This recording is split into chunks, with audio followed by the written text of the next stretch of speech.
Coop. This is my modified Rapidstrike. I'll go over the internal mods, the paint job, and show you the firing as always. So I'll go over the Rapidstrike internals first. Nothing I haven't done before, pretty much.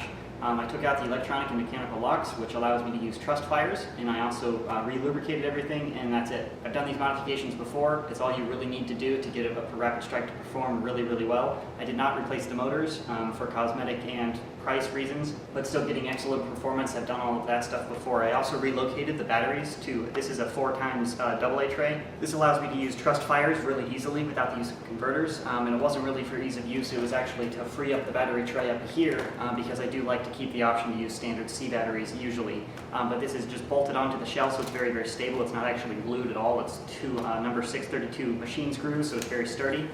I'm running 3 truss fires plus 1 dummy battery because I have the stock motors and you might burn them out if you use 4 truss fires. That's a little bit too much power. That's actually all of the modifications to the Rapidstrike.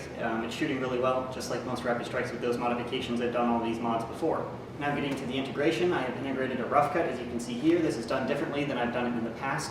Because I relocated the battery, I actually raised the battery to the Rapidstrike, that is, I actually raised up the Roughcut into the battery tray of the Rapidstrike, so it's very close. As you can see, it's actually pretty much as high as you can get without running into the muzzle here.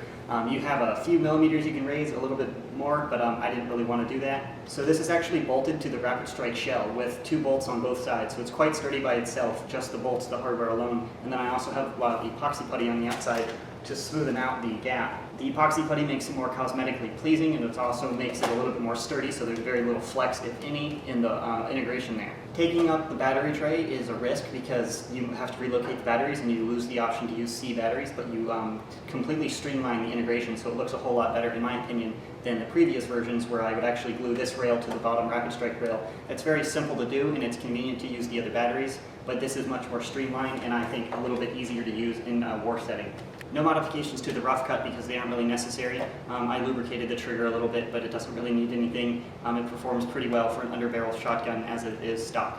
However, I did leave an active trigger, as you can see there. I could have taken off another 2 inches of length and actually pushed the Roughcut back if I would have made it slam fire only, but I like to keep the trigger active because who knows, the buyer might want the trigger, and I personally like triggers. I don't want to have only slam fire, although I have a zip tie here, as you can see, so actually it's slam fire right now, so that fired on release, and then if you cut the zip tie, you can have your trigger back, so that's a nice non-permanent way to have slam fire.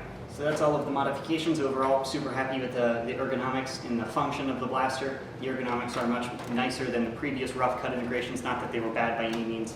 But it's just a little bit more streamlined and it looks a bit more natural. Like this could almost be a Nerf gun out of the box, with the exception of the paint job, of course. Getting to the paint job, this started with a gloss black vinyl dye base coat, which I like very much, and then I have Citadel, this is Temple Guard blue. Then finished it off with Krylon chrome details, very small details like the Nerf logo and some other minor things.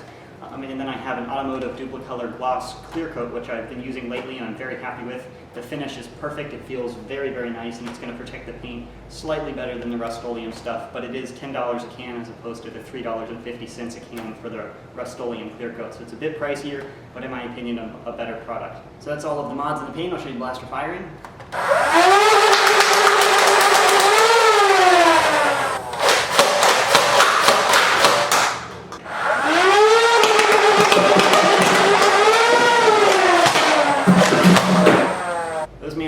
Had it coming.